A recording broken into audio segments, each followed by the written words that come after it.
দুপুরবেলা ধোঁয়া ওঠা গরম ভাতের সাথে যদি এই রকম একটা কই মাছের ঝোল থাকে তাহলে মন্দ লাগে না। আমি আজকে হাজির হয়ে গেছি কই মাছের ঝোলের রেসিপি নিয়ে।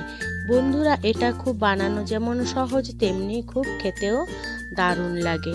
আপনারা যদি আমার মতো একবার বানিয়ে দেখেন, আশা করছি আপনাদের খুব ভালো লাগবে।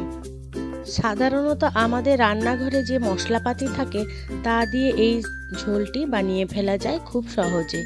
আপনাদের কাছে আমার বিশেষ অনুরোধ রইল আমার এই ভিডিওটি সম্পূর্ণ দেখার জন্য। নমস্কার বন্ধুরা, ইজি কুক চ্যানেলে আপনাদের সবাইকে স্বাগত জানাই। চলুন শুরু করছি। আমি এখানে কয়েক পিস কই মাছ নিয়ে নিয়েছি। আপনাদের পছন্দ মতন আপনারা নিয়ে নেবেন কই মাছগুলো। কই মাছটাকে ভালো করে ধুয়ে পরিষ্কার করে নিয়েছি। তাতে আমি পরিমাণ মতো নুন দিয়ে দিলাম। আমার এই 1 চামচ মতো নুন লেগেছে। আর হলুদ গুঁড়ো দিয়ে দিলাম। দিয়ে হাত দিয়ে ঘষে ঘষে প্রথমে আমাদের মাছটাকে মেখে নিতে হবে, যাতে মাছের গায়ে সম্পূর্ণ নুন হলুদটা লেগে যায়। সেইভাবে আমাদের প্রথম পর্যায়ে এটা মাখিয়ে নিতে হবে। মাখিয়ে এটাকে 10 থেকে 15 মিনিটের মতো আমি রেখে দেবো। দেখুন কি সুন্দর আমি মাখিয়ে নিয়েছি। এইভাবে মাখিয়ে নিয়ে আমি রেখে দিলাম এটাকে। এবারে গ্যাসে আমি কড়াই বসিয়ে দিলাম। কড়াইটা বেশ গরম হয়ে গেলে তাতে আমি 3 টেবিল চামচ সর্ষের তেল দিয়ে দিলাম। সর্ষের তেলটা গরম হয়ে এলে আমি তাতে সামান্য একটুখানি নুন দিয়ে দিলাম। নুন দিলে কি কড়াইয়ের গায়ে মাছটা লেগে ধরে না। তেলটা বেশ ভালো গরম হয়ে গেলে মেরিনেট করা মাছগুলো আমি ছেড়ে দেবো আর মাছগুলোকে ভেজে নেবো আমি। এইভাবে উল্টে পাল্টে আমি মাছগুলোকে ভাজা করে নেবো, কিন্তু খুব কড়া ভাজা যাবে না। কড়া ভাজলে মাছটা মোটেও খেতে ভালো লাগবে না তরকারিতে। তাই আমাদের মাছটাকে ভালো করে খেয়াল রেখে ভেজে নিতে হবে। দেখুন ঠিক এইভাবে ভাজা করে নিতে হবে। এবারে মাছের এক্সট্রা তেলগুলো আমি একটু কাট করে দিয়ে বার করে আমি মাছগুলোকে তুলে সাইড করে দিলাম। এবারে সেকেন্ড ব্যাচে মাছগুলো আমি ভেজে নেব সেম প্রসেসে। এদিকে মাছগুলো ভাজা হতে থাক। আমি 3টে আলুকে ভালো করে সুন্দরভাবে ছাড়িয়ে নিয়ে এইরকম লম্বা লম্বা করে কেটে ধুয়ে পরিষ্কার করে নিয়েছি। আলুগুলোকে কেটে অবশ্য জলে দিতে হবে, নয়তো আলুগুলো কালো হয়ে যাবে। মাছগুলো ভেজে তুলে রেখেছি। ওই মাছ ভাজার তেলে আমি এবারে ওই কেটে রাখা আলুগুলো দিয়ে ভালো করে উল্টে পাল্টে ভালো করে ভাজা করে নেব। কোনো বন্ধুরা যদি আমার এই রেসিপিটি ফেসবুক থেকে দেখে থাকেন তাহলে আমার পেজটিকে ফলো করে দেওয়ার অনুরোধ রইল।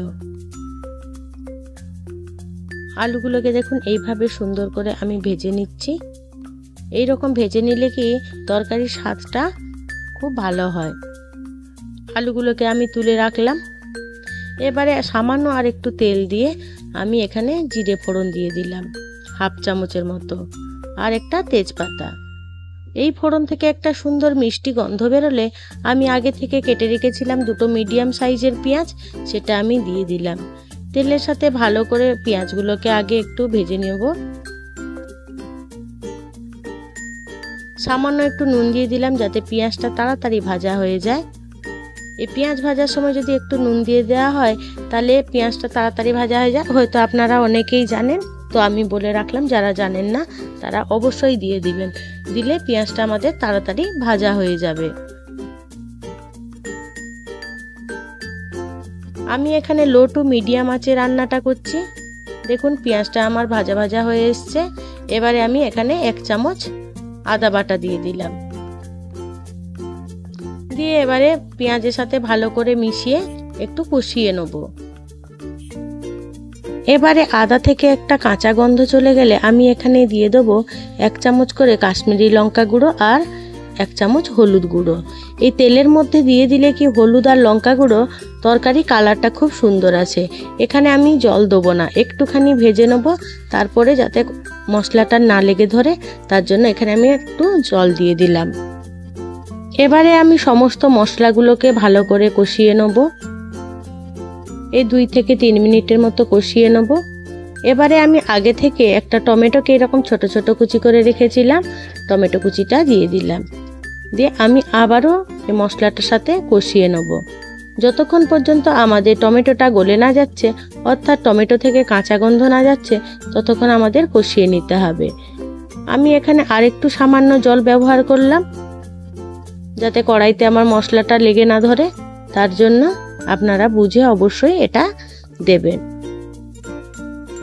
এবারে আমার মশলাটা কষানো হয়ে গেছে, মশলা থেকে একটু একটু তেল ছেড়ে দিয়েছে।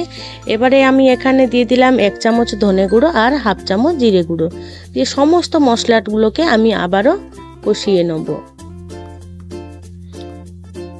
এবারে তরকারি ব্যালেন্স রাখার জন্য আমি এখানে সামান্য চিনি দিলাম। আপনারা যদি চিনি পছন্দ না করেন তাহলে চিনিটা অবশ্যই স্কিপ করবেন। এইভাবে আমি 2 থেকে 3 মিনিটের মতো আবারও মশলাটা কষিয়ে নিলাম। দেখুন মশলার গায়ে তেল ছেড়ে আসছে।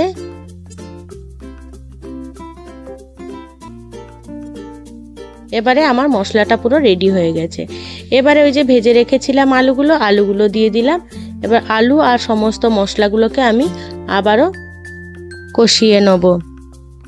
এই তরকারিতে আলুর সাথে মশলাটা একটু ভালো করে কষাতে হবে, তাহলে তরকারির টেস্টটা খুব ভালো হবে। আলুর মধ্যে সমস্ত মশলাগুলো যাতে ঢুকে যায় সেই রকম আমাদের মশলাগুলো কষিয়ে নিতে হবে। আর এই রান্নাটাই কষিয়েই রান্না করলে খুব ভালো হবে খেতে। আমার এই রেসিপিটি যদি কোনো বন্ধু ইউটিউব থেকে দেখে থাকেন তাহলে আমার চ্যানেলটিকে সাবস্ক্রাইব করে আমার পাশে থাকার অনুরোধ করছি। আর বেল আইকনটি ক্লিক করতে কিন্তু ভুলবেন না, যাতে আমার দেওয়া সমস্ত ভিডিও নোটিফিকেশানগুলো আপনারা সহজেই পেয়ে যান। তার জন্য আলুটা বেশ সুন্দর করে কষানো হয়ে গেছে, তেল ছেড়ে দিয়েছে।